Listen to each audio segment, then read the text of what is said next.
അഞ്ജലിയിലേക്ക് ഒന്ന് പോകണം. അത്തച്ചമയത്തിന്റെ ഒരുക്കം എത്രയായി എന്നൊക്കെ ഒന്ന് അറിയണം. അഞ്ജലി, അത്തച്ചമയത്തിന്റെ കാര്യമൊന്നും പറഞ്ഞില്ല. എങ്ങനെയുണ്ട് തൃപ്പൂണിത്തുറയിൽ അത്തച്ചമയ ഘോഷയാത്രയ്ക്കൊക്കെയുള്ള ഒരുക്കങ്ങൾ? വിപുലമായ ഒരുക്കങ്ങളാണോ? സുജയ, ഞാനിപ്പോഴുള്ളത് തൃപ്പൂണിത്തുറ സ്റ്റാച്യുവിന്റെ മുമ്പിലാണ്. അത്തച്ചമയത്തിന് വേണ്ടി തൃപ്പൂണിത്തുറക്കാർ ഒരുങ്ങിക്കഴിഞ്ഞു.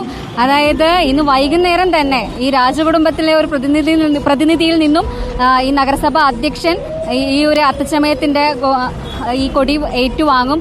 ശേഷം ഇത്, അതായത് അത്തം നഗർ എന്നറിയപ്പെടുന്ന ബോയ്സ് ഹൈസ്കൂളിൽ വന്ന് ഇവർ ഇത് നാട്ടാനായിട്ട് ഒരുങ്ങും. കൂടാതെ നാളെ അത്തച്ചമയം ഉദ്ഘാടനം ചെയ്യാൻ എത്തുന്നത് സ്പീക്കറാണ്.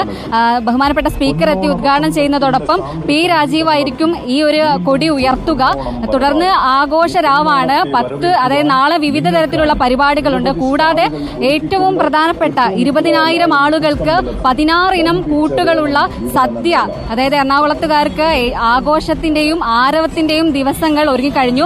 ഞാൻ നേരത്തെ പറഞ്ഞു, അതായത് നമ്മളിപ്പോൾ വലിയ രീതിയിൽ, അതായത് വയനാട് വലിയ രീതിയിലുള്ള ഒരു ഉരുൾപൊട്ടൽ, അത്തരത്തിൽ വലിയൊരു ആഘാതത്തിലാണ് നമ്മളുള്ളത്. പക്ഷേ എറണാകുളം തൃപ്പൂണിത്തുറക്കാർക്ക് ഈ ഒരു ദുഃഖമുണ്ടെങ്കിലും അവർക്ക് ഓണം എന്നത് ആഘോഷമാണ്, ക്ഷമിക്കണം, ആചാരമാണ്. അതിനാൽ തന്നെ ഈ ആചാരത്തിനുള്ള ഒരുക്കങ്ങൾ അവർക്ക് ഒരിക്കലും മാറ്റിവെക്കാൻ പറ്റില്ല.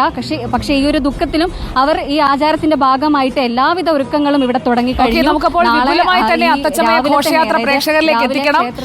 അഞ്ജലി, അതിനായിട്ട് തയ്യാറായിക്കോളൂ. തൃപ്പൂണിത്തുറ ഒരുങ്ങിക്കഴിഞ്ഞു. ഇനി അഞ്ജലിയും ടീമും കൂടി ഒരുങ്ങിയാൽ മതി. നാളെ രാവിലെ മുതൽ അത്തച്ചമയത്തിന്റെ ഫുൾ ഓൺ ഫുൾ വൈബ് അത് റിപ്പോർട്ടറിൽ പ്രേക്ഷകർക്ക് കാണാം. വിവിധ റിപ്പോർട്ടർമാർ പ്രേക്ഷകർക്ക് വേണ്ടി ആ ദൃശ്യങ്ങൾ എത്തിച്ചുകൊണ്ടേയിരിക്കും.